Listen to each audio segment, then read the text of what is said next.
बिस्मिल्लाहिर्रहमानिर्रहीम। अस्सलाम वालेकुम डियर स्टूडेंट्स, कैसे हैं आप? आज का जो हमारा लेक्चर है वो कानून शहादत ऑर्डर के मुतल्लिक। वैसे तो हम पढ़ेंगे कम्पिटेंसी ऑफ विटनेस के मुतल्लिक, लेकिन कुछ बेसिक चीज़ें जो कानून शहादत ऑर्डर के बारे में जानना ज़रूरी है कि ये कानून क्यों आया, इसका बेसिक पर्पज़ क्या है, फंक्शन क्या है, और ये एप्लीकेबल किस जगह पर जाके होगा और कहाँ पर एप्लीकेबल नहीं होगा।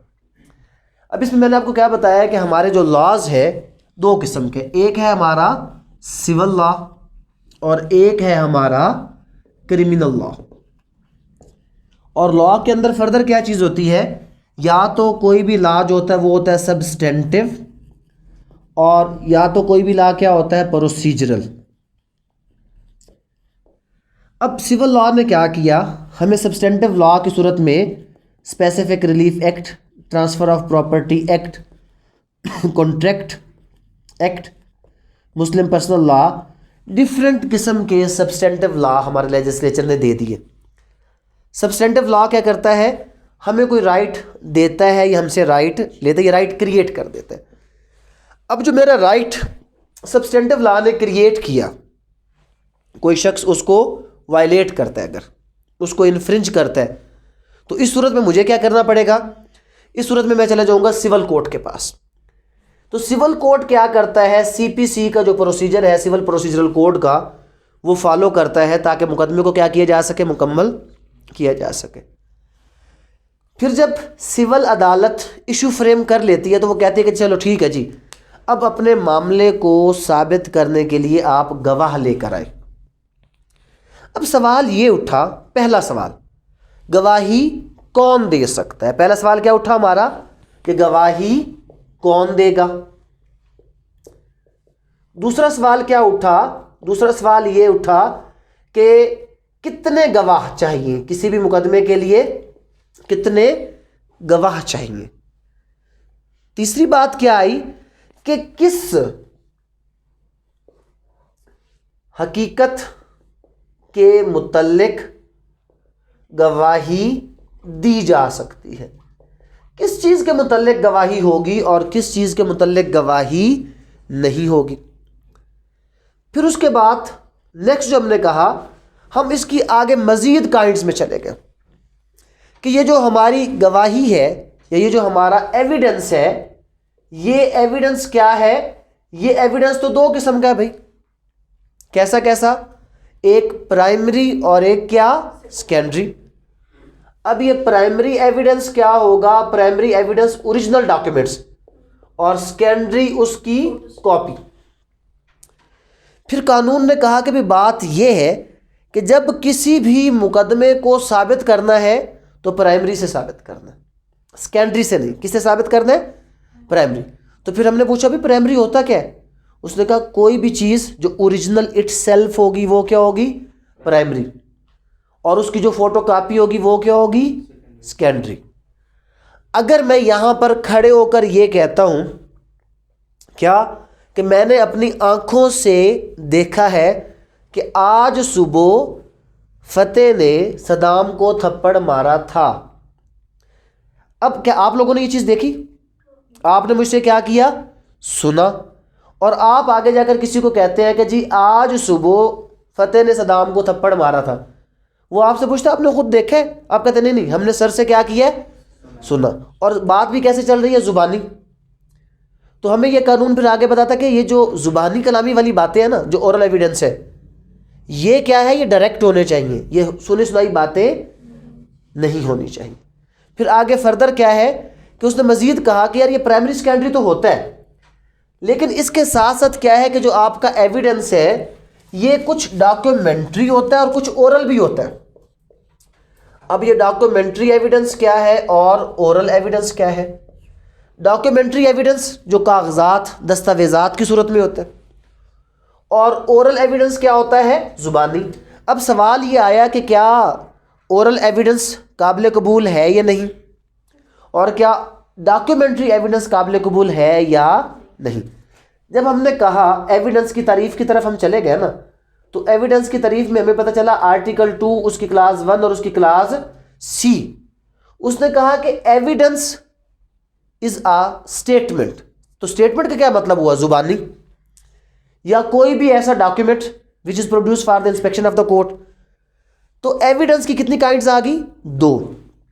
लेकिन जब हमने आगे चल के इसको पढ़ना है तो हमें पता चलेगा कि कुछ ऐसे मामलात हैं कि जहां पर डॉक्यूमेंट्री एविडेंस अगर आएगा ना तो ओरल को एक्सक्लूड कर देगा, भगा देगा कि ना भाई यहां पर सिर्फ वैलिड क्या है? डॉक्यूमेंट्री वैलिड है, ओरल वैलिड नहीं है। मेरा सदाम के साथ अभी एक मुआहिदा होता है और हम उस मुआहिदे को क्या करते हैं? तहरीर में ले आते हैं, कॉन्ट्रैक्ट प्रॉपर लिख लेते हैं। मैं अदालत में जाता हूं और मैं जाके वो कॉन्ट्रैक्ट पेश कर देता हूं कि जनाब मेरा सदाम के साथ फलां मुआहिदा हुआ था। बदले में सदाम कहता कि नहीं जनाब ये गलत है, ऐसा नहीं था, हमारा मुआहिदा तो कुछ और था। अब वो कैसे कह रहे हैं? जुबानी। और मैं कैसे कह रहा हूं? डॉक्यूमेंट्री। तो जब हमारी गवाही का मामला आएगा किसी भी कॉन्ट्रैक्ट के मुतल्लिक, किसी भी लीज के मुतल्लिक, ग्रांट के मुतल्लिक, तो documentary evidence will exclude the oral, धक्का दे देगा बाहर कि भाई यहां पर ओरल नहीं चलेगा, यहां पर क्या चलेगा? डॉक्यूमेंट्री। मतलब हमें कानून शहादत ऑर्डर क्या बताता है? पहले यह बताता है कि गवाही कौन देगा, कंपिटेंसी ऑफ विटनेस। फिर बात आ जाती है कि कितने गवाह होंगे, नंबर ऑफ विटनेस। फिर बात आ जाती है कि किस चीज़ के मुतल्लिक गवाही दी जाएगी।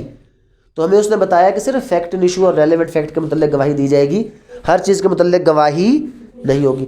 फिर फैक्ट एंड इशू तो क्लियर कर दिया कि जी फैक्ट एंड इशू क्या है? सीधी सीधी बात, ओकुलर एविडेंस, डायरेक्ट जो आपका वकूआ है वो क्या है? Fact and issue. मतलब एक कमरा है, वहाँ पर एक कत्ल हो जाता है, फैक्ट एंड इशू क्या है? क्या तुमने अपनी आंखों से किसी को कत्ल करते देखा? Fact and issue. Relevant fact क्या है? कि जो उस जगह पर नहीं, किसी और जगह पर किसी और वक्त पर हुआ था, वो आपका क्या हो जाएगा? रेलेवेंट फैक्ट हो जाएगा। कि जी मैंने इस बंदे को ये जहर खरीदते हुए देखा था और उस बंदे की मौत भी किससे हुई है? उसी जहर से। तो अब रेलेवेंट है कि हो सकता है कि इसी जहर, इसी बंदे ने इसको क्या दिया हो? जहर दिया हो। तो अब कोई भी चीज़ उस पर गवाही तब होगी कि जब वो क्या होगा? Relevant fact. और फिर कोई 50 आर्टिकल है इस चीज़ के मुतल्लिक कि कौन सी चीज़ रेलेवेंट है और कौन सी चीज़ रेलेवेंट क्यों? क्योंकि पहले कोई चीज़ रेलेवेंट बनेगी तो फिर उसके ऊपर क्या आएगी? गवाही आएगी। फिर हमने रेलेवेंट तक पढ़ लिया जनाब कि ये चीज़ें रेलेवेंट हैं और ये चीज़ें रेलेवेंट नहीं है। जब हमने रेलेवेंसी को क्लोज किया तो बात है कि रेलेवेंट तो है, इसको साबित कैसे करना है? तो उन्होंने कहा कि इसको साबित करने के 2 तरीके, या प्राइमरी या सेकेंडरी। तो पहला तरीका प्राइमरी। पहला तरीका क्या है? प्राइमरी। अगर प्राइमरी कुछ वजूहात, आर्टिकल 76, आर्टिकल 76 किसके बारे में बताता है? कि कौन सी ऐसी सूरतें हैं कि जहां पर आपका सेकेंडरी एविडेंस एडमिसिबल है, वो एक्सेप्शन है। वैसे मैंने उसको कैसे याद रखा हुआ है? मैंने गिनती चेंज की हुई है ना, 73, 74, 75, 76 होता है ना। मैं कहता हूँ 73, 74, 85, 86। क्यों? 73 पे प्राइमरी, 74 पे सेकेंडरी, 85 पे पब्लिक और 86 पे प्राइवेट। तो 73 कहता है कि भाई प्राइमरी एविडेंस कौन सा है? वो कहता है प्राइमरी एविडेंस वो होता है जो कोई भी ओरिजिनल डॉक्यूमेंट जो इटसेल्फ होता है वो क्या होता है? प्राइमरी। 74 ने बताया कि भाई सेकेंडरी क्या होता है? उसकी फोटोकॉपी। 75 ने कहा कि भाई बात यह है कि कोई भी चीज़ साबित करनी हो ना तो ओरिजिनल से, प्राइमरी से साबित करनी है। 76 ने कहा नहीं नहीं नहीं नहीं, अगर कुछ ऐसी सूरत है कि जहां पर प्राइमरी गुम हो गया, अपोजिट पार्टी के उस पोजेशन में है, जुडिशल रिकॉर्ड का हिस्सा है, तो आप सेकेंडरी भी अदालत में दे सकते हैं। लेकिन हम वो पढ़ नहीं रहे, हम सिर्फ क्या पढ़ रहे हैं कि हमें ये कानून शहादत क्या बता रहा है? पहले बताया कौन गवाही देगा, फिर कितने लोग गवाही देंगे, फिर किस चीज़ के मुतल्लिक गवाही देंगे, फिर गवाही किस चीज़ से आएगी, प्राइमरी या सेकेंडरी। फिर जब प्राइमरी सेकेंडरी में हम चले गए तो हमें पता चला, आगे उसने कहा कि बात यह है कि असल तो एविडेंस चाहे प्राइमरी हो या सेकेंडरी, वो 2 किस्म का होता है। कैसे 2 किस्म का होता है? या वो होता है स्टेटमेंट की शक्ल में और या वो होता है डॉक्यूमेंट की शक्ल में। फिर उसने कहा कि जो डॉक्यूमेंट्री एविडेंस है वो भी आगे 2 किस्म का होता है, एक होता है पब्लिक और एक होता है प्राइवेट। पब्लिक डॉक्यूमेंट कैसे होते हैं? पब्लिक डॉक्यूमेंट ये होते हैं कि जो आप ओरिजिनल, जो सरकार के साथ रिलेटेड, ये शनाख्ती कार्ड, सनदे, रेवेन्यू रिकॉर्ड, ये सारे का सारा क्या होता है? आपका पब्लिक होता है। अच्छा, पब्लिक और प्राइवेट डॉक्यूमेंट से जब हम निकल गए तो फिर उसने कहा कि काफ़ी ऐसी सूरतें हैं कि जहाँ पर डॉक्यूमेंट्री एविडेंस ही चलेगा, ओरल नहीं चलेगा। अगर इन सूरतों में कॉन्ट्रैक्ट्स वगैरह की सूरत में डॉक्यूमेंट्री एविडेंस आ गया तो ओरल ऑटोमेटिकली क्या हो जाएगा, एक्सक्लूड हो जाएगा। ये भी हमने पढ़ लिया। जब हम ये पढ़े तो फिर उसमें एक और चीज़ उसने दी कि यार जज साहब कुछ प्रिजम्पशंस हैं, मतलब कुछ चीज़ें डॉक्यूमेंट्स के मुतल्लिक आपने फ़र्ज कर लेनी है कि ऐसा है या नहीं है। ये प्रिजम्पशन क्यों रखी जाती है? प्रिजम्पशन इसलिए रखी जाती है कि कानून ये समझ रहा है, अगर आप इसके खिलाफ है तो आप साबित करें। मतलब कानून ये कहता है कि जो 30 साल पुराना डॉक्यूमेंट है ना वो सच्चा है। मैं कहता हूँ नहीं जनाब ये झूठ है, तो फिर मुझे क्या करना पड़ेगा, साबित करना पड़ेगा कि ये झूठ है, नहीं तो अदालत क्या फ़र्ज करेगी कि ये डॉक्यूमेंट क्या है, सच। अच्छा, ये सारा कुछ भी हो गया। फिर सवाल हमने ये तो पढ़ लिया कि गवाही कौन दे सकता है जनाब। फिर उसमें पार्टियां तो दो हैं, कौन कौन सी, प्लेंटिफ और डिफेंडेंट। लेकिन अगली बात हमें एक और पता चली कि ये कानून शहादत आर्डर सिर्फ सिविल के लिए तो नहीं है, ये part of the civil law भी है, जब हम आगे चल के उसको पढ़ेंगे, और part of the criminal law भी है। तो कानून शहादत आर्डर सिविल पर भी अप्लाई होता है और क्रिमिनल पर भी अप्लाई, दोनों पे चलता है। सिविल पर भी चलता है और ये सिविल पर भी चलता है, क्रिमिनल पर भी चलता है, मिलिट्री कोर्ट मार्शल पर भी चलता है, ये तमाम प्रोसीडिंग पर चलता है। लेकिन फैमिली कोर्ट कहाँ पे, फैमिली कोर्ट पे कानून शहादत आर्डर अप्लाई नहीं होता। और आर्बिट्रेशन की जो सालसी वाली अदालत है वहाँ पर अप्लाई नहीं होता। बाकी हर जगह पर, बाकी हर जगह पर आपका कानून शहादत आर्डर क्या होता है, अप्लाई। वो तो सारी चीज़ें हमने पढ़ ली। बात ये था कि प्लेंटिफ गवाही देगा या कौन गवाही देगा, डिफेंडेंट। क्रिमिनल में प्रोसिक्यूटर गवाही देगा या कौन गवाही देगा, हमारा अक्यूज। इसके लिए कानून शहादत आर्डर में बताया बर्डन ऑफ प्रूफ, कि जी बर्डन ऑफ प्रूफ किसके ऊपर होगा, क्या प्लेंटिफ के ऊपर होगा या किसके ऊपर होगा, डिफेंडेंट। हमने वो भी पढ़ लिया। अब अगली बात ये आ गई कि बर्डन ऑफ प्रूफ हमने किसके ऊपर डाला, प्लेंटिफ के ऊपर, या हमने डाला डिफेंडेंट के ऊपर। तो उसने एक कंपिटेंट बंदा उठाया और उठाकर क्या कर दिया, कोर्ट के सामने खड़ा कर दिया। अब कंपिटेंट बंदे में आके क्या हुआ, सदाम साहब ने बयान दे दिया कि जी मैंने अपनी आंखों से ये चीज़ देखी है। तो इसका क्या मतलब है कि अब अगले बंदे को फांसी लगा दें अगर इसने देखा है। तो competency does not matter. Competency सिर्फ ये थी कि ये अदालत में आ सकता है, बयान दे सकता है। ये बयान, ये क्या है, बयान। जब कोई शख्स कंपिटेंट होगा तो वो आकर क्या करेगा, बयान देगा। किसी के बयान पर किसी को सज़ा नहीं होती। तो फिर क्या है, इसके ऊपर फिर होगा क्रॉस एग्जामिनेशन। अपोजिट पार्टी इसके ऊपर क्या करेगी, जरा। और जरा का बेसिक मकसद क्या है, क्रेडिबिलिटी चेक करना। दो चीज़ें होती हैं, कंपिटेंसी और क्या है, क्रेडिबिलिटी। क्या है, दो चीज़ें, कंपिटेंसी और। कंपिटेंसी का तो छोटा सा फार्मूला है कि हर वो शख्स जो सवाल को समझे और उसका दुरुस्त जवाब दे वो कौन है, कंपिटेंट। इमरान साहब, नाम क्या आपका, सुबह कितने बजे जागे थे, 5 बजे। सरकारी मुलाजिम या प्राइवेट, प्राइवेट। अभी किस चीज़ से आए आप यहाँ पे, पैदल या साइकिल। ये क्या हो गया, कंपिटेंट बंदा है, ठीक है। इसने गवाही दी है। कंपिटेंट के लिए क्या था कि सवाल को समझ रहा है और उसका दुरुस्त क्या कर रहा है, जवाब दे रहा है। ना माइनर, ना रिलेटिव, ना फीमेल, ना मुस्लिम, ना गैर मुस्लिम। सिर्फ एक शर्त, एक शर्त के मैं आपको पढ़ाता हूँ। शर्त सिर्फ एक है, सवाल को समझे और उसका दुरुस्त जवाब दे। गवाही इनकी, गवाही क्या दी है, गवाही क्या थी कि आपने सुबह देखा था ना कि फतेह ने सदाम को थप्पड़ मारा था, देखा था आपने। गवाही दो कि आप गवाही देते हो कि क्या हुआ था, सुबह इनको उन्होंने थप्पड़ मारा। किसने किसको, फतेह ने सदाम को थप्पड़ मारा। ठीक हो गया। पार्ट 2 में कितने नंबर थे, पार्ट 1 में कितने थे, पार्ट 1 में सर 50%। 50%। जी सर। पार्ट 2 में 70 तक पहुँचा दूँ। 3 पेपर पढ़े मेरे पास। ठीक है सर। असल में सदाम ने मारा था फतेह को। नहीं सर, ये तो सर गलत है। 3 पेपर है, जालिम को दुनिया जान चलता रह जाता है, सोच ले। हाँ काके सर। सोच ले, वो पहली वाली बात भी तो तूने देखी तो कोई नहीं थी ना, वो भी तो मैंने कहा था ना, मान जा। चलो कुछ और, पार्ट थर्ड में फर्स्ट डिवीजन दिलवा दूंगा यार, बस। क्या हुआ था बता, बोलो क्या हुआ था। सर जो किताब है उस पे जब वो किताब नहीं होती, वो जुबानी ऐसे कहा जाता है, उसमें तुम भी लफ्ज़ को ऐसे चेंज कर देना, सोच लो। हाँ, क्या तुमने अपनी आंखों से देखा था कि फतेह ने उसको मारा था? नहीं सर,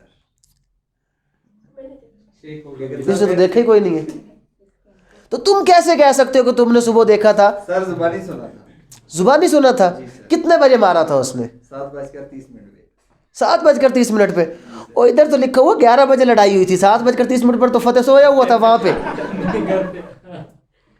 मतलब ये बंदा एतमाद के काबिल नहीं है, तो क्रेडिबिलिटी क्या हो गई? शेक हो गई। अब इस बयान पर सज़ा क्यों नहीं? अगर वही तुम फ़ायदा करवा लेते तो फिर कोई फ़ायदा भी हो जाता ना, ठीक है। बात क्या है, कंपिटेंसी अलग चीज़ है, क्रेडिबिलिटी अलग चीज़ है। कंपिटेंसी एलिजिबल्स एनी पर्सन कि वो अदालत में आए और आकर वहाँ पर क्या करे, बयान दे। बट जब वो उस बयान पर क्या रहे, कायम, तो वो क्या हो जाएगा, क्रेडिबल। तो जब कोई क्रेडिबल विटनेस होगा तो उसके बयान पर किसी को क्या दी जाएगी, सज़ा। तो फिर हमें कानून शहादत आर्डर ये बताता है कि जब कोई कंपिटेंट विटनेस आके गवाही देगा तो उसकी क्रेडिबिलिटी को शेक किस तरह किया जाएगा। और क्रेडिबिलिटी को शेक करने के लिए हम क्रॉस करते हैं। फिर हमें इसने बताया जरा, जिसको कहते हैं, जिसकी वजह से आप सारे लोग वकील बनते हैं ना, कि फिल्मों में जब वो खड़ा होता है और ऑब्जेक्शन माई लॉर्ड और होता है, तो वो अट्रैक्टिव चीज़ वो क्या है, वो जरा क्रॉस एग्जामिनेशन है वो। तो वो जो क्रॉस एग्जामिनेशन, अब उसमें आपने अक्सर देखा होगा कि अजीब अजीब सवालात।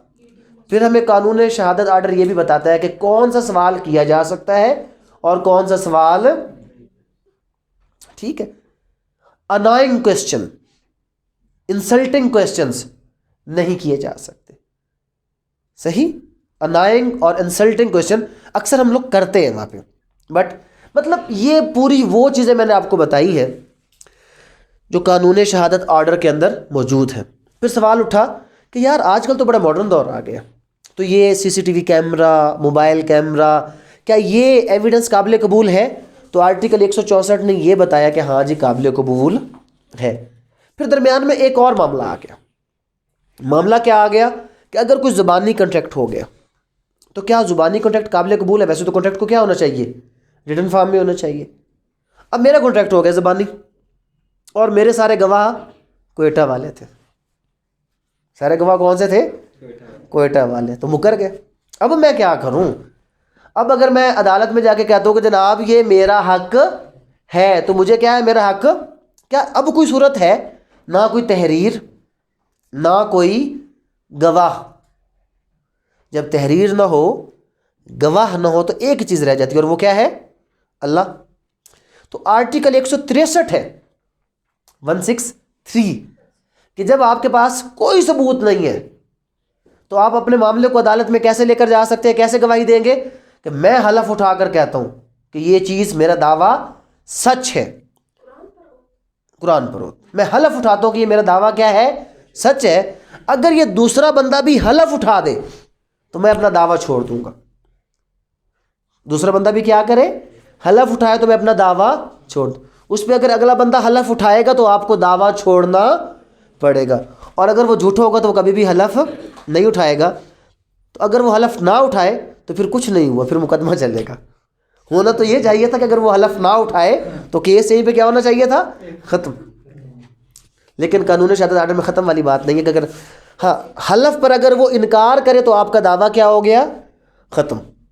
ये सारा है खुलासा किस चीज़ का, कानून शहादत ऑर्डर का, कि ये किस चीज़ के मुतल्लिक है, कौन गवाही दे सकता है, कितने लोग गवाही देंगे, किस चीज़ के मुतल्लिक गवाही देंगे, गवाही प्राइमरी होगी या सेकेंडरी होगी, एविडेंस की कौन सी काइंड होगी। फिर जब हमने प्राइमरी सेकेंडरी को पढ़ा तो उसने कहा कि जनाब ये गवाही ओरल भी हो सकती है और क्या हो सकती है, आपकी डॉक्यूमेंट्री भी हो सकती है। फिर जब हम डॉक्यूमेंट्री की तरफ गए तो उन्होंने कहा कि जनाब डॉक्यूमेंट्स आपके पब्लिक भी हो सकते हैं और क्या हो सकते हैं, प्राइवेट। पब्लिक डॉक्यूमेंट को साबित करने का अलग तरीका बताया और प्राइवेट डॉक्यूमेंट को साबित करने का तरीकाकार अलग बताया। जब हमने फिर इन सब को इकट्ठा किया, कानून शहादत ऑर्डर के मुख्तलिफ कंसेप्ट को इकट्ठा किया, तो हमारे पास एक चीज़ थोड़ी सी डेवलप हुई, और वो क्या है, काइंड्स ऑफ एविडेंस आए।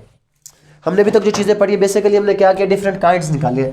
हमने कहा कि एविडेंस क्या होता है, या तो होता है प्राइमरी और या क्या होता है वो सेकेंडरी।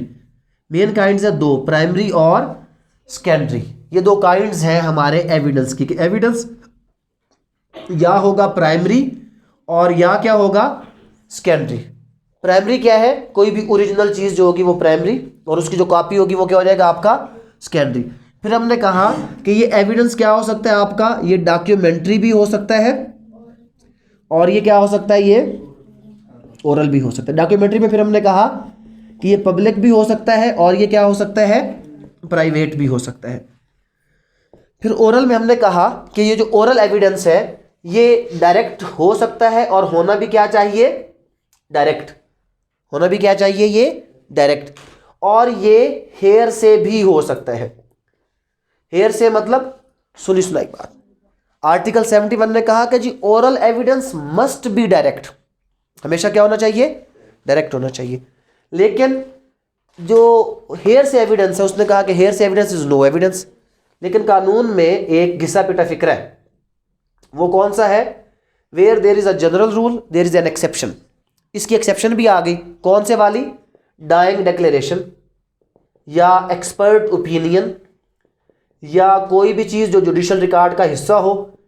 अब उसने कहा कि डाइंग डिक्लेरेशन, आपने मारने वाले को तो नहीं देखा ना, but dying person does not tell a lie, तो उसकी बात पर यकीन करते हुए सुनी सुनाई बात पर हम किसी भी शख्स को सजा दे सकते हैं, तो वो भी तो सुनी सुनाई बात है। तो मतलब हर चीज़ पे जहां पर कोई जनरल रूल था वहां पे एक्सेप्शन थी, वो अलग चीज़ है। लेकिन हमने क्या कहा, डॉक्यूमेंट्री एविडेंस और कौन सा था, ओरल।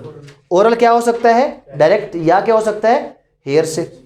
फिर उसके बाद एक एविडेंस हम पढ़ते हैं उसको, प्राइवेट में जो भी आप मुझे स्लिप जमा करेंगे, फीस जमा करेंगे ना, तो मैं वो जो आपको स्लिप दूंगा ना वो क्या होगी, वो प्राइवेट होगी। जो आपने यूनिवर्सिटी लॉ कॉलेज में तो जमा की थी ना, वो सरकारी इदारा है, वो पब्लिक है। जब आप सरकारी हॉस्पिटल में जाते हैं, सरकारी हॉस्पिटल के अंदर जाके क्या होता है, जो आप स्लिप्स लेते हैं वो सारे पब्लिक, प्राइवेट के अंदर प्राइवेट। तो उसके बाद जो अटेंडेंस वहाँ पर लगी यूएलसी के अंदर, वो क्या थी, सरकारी पब्लिक डॉक्यूमेंट। जो यहाँ पर लगेगी वो क्या होगी, वो प्राइवेट होगी। एक होता है ओकुलर एविडेंस, ठीक है, और एक होता है सर्कमस्टांशियल। मजीद कितनी किस्में हो गई, दो, ओकुलर और सर्कमस्टांशियल। ये ओकुलर क्या होता है, आंखों देखा, जो आप, और अदालत जिस चीज को मानती है वो सिर्फ किसको मानती है, ओकुलर। ओकुलर कौन से एविडेंस होते हैं हमारे, आई विटनेस का जो बयान होता है वो हमारा होता है आंखों देखा हाल, वो ओकुलर होता है। और दूसरा क्या है, सर्कमस्टांशियल। अब ये सर्कमस्टांशियल एविडेंस क्या होते हैं, जो सर्कमस्टांसेस के ऊपर बेस करते हैं, जैसे किसी को धमकी देना। अब ये सर्कमस्टांशियल है ना, कि हो सकता है कि जिसने धमकी दी थी उसी ने मारा हो, और हो सकता है कि उसने ना भी मारा हो। जैसे आपको मैंने बताया जहर खरीदना, सर्कमस्टांशियल एविडेंस। कत्ल वाली रात उस जगह पर आपका क्या होना, मौजूद होना, सर्कमस्टांशियल एविडेंस। तो सर्कमस्टांशियल एविडेंस जो सर्कमस्टांसेस से ड्राइव किए जाते हैं ये इनडायरेक्ट होते हैं, ये हमेशा क्या होते हैं, इनडायरेक्ट। और ओकुलर क्या होता है, ये आपका डायरेक्ट। तो ये डिफरेंट काइंड्स है हमारे एविडेंस की, कि ये प्राइमरी भी होता है, सेकेंडरी भी होता है, डॉक्यूमेंट्री भी होता है, ओरल भी होता है। जहाँ जहाँ पर डॉक्यूमेंट्री चाहिए वहाँ पर वो ओरल को क्या करेगा, एक्सक्लूड। फिर ओरल क्या होगा, डायरेक्ट भी होगा, और क्या होगा, हेयर से भी होगा। फिर आपके फर्दर एविडेंस क्या हो गया, ओकुलर, और क्या हो गया, सर्कमस्टांशियल। ओकुलर क्या हो गया, आई विटनेस। कानून हमेशा किस चीज़ को मानता है, ओकुलर एविडेंस को मानता है, और वो इस सर्कमस्टांशियल एविडेंस को नहीं मानता। यहाँ तो कोई क्वेश्चन, इस तरह आज हमने सवाल नहीं मैंने शुरू करवाया, मैंने जो जनरल इसका कानून है शहादत आर्डर का एक पूरा खुलासा आपको बता दिया।